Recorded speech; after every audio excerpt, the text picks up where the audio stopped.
সৃষ্টিকর্তার একটি গুণ নিয়ে আলোচনা করি। সৃষ্টিকর্তা মহান ন্যায় বিচারক, এমনকি সবচেয়ে বড় কৌশল ওনার কাছেই আছে। তারপরও যাদের ইমান দুর্বল তাদের জন্যই কিছু আলোচনা। আমার জীবন চলার পথে আমি অসংখ্য অন্যায়কারী বা যারা অন্যায় করত তাদেরকে দেখেছি, নিজ চোখে দেখেছি তাদের শাস্তি, আর তাদের যে শাস্তি হয়েছে তাতে আমি সন্তুষ্ট।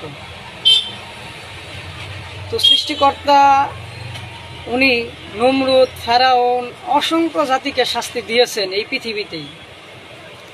এমনকি যত জীব জানোয়ার মানুষ বলতে নয়, সব প্রাণী জগতের দিকেই ওনার দৃষ্টি আছেন, ওনার খেয়াল আছেন, আর উনি সব কিছুরই বিচার করতে সক্ষম। তাই বলবো, এমন কিছু করবেন না যাতে আমরা লজ্জিত হই। আমাদের মুসলিম ধর্ম সকল কিছুর উপরে কিন্তু জয় লাভ করেছে। তো এমন কিছু করবেন না যাতে আমাদের ছোট হতে হয়। বিভিন্ন মতভেদ আমাদের ধর্মে এটা শুরুর থেকে ছিল, এখনও আছে, থাকবে। তার যার যার মতভেদ মতো চলবে। তো আপনারা সবাই ভদ্রভাবে সবার সাথে প্রেম ভালোবাসা দিয়ে চলবে।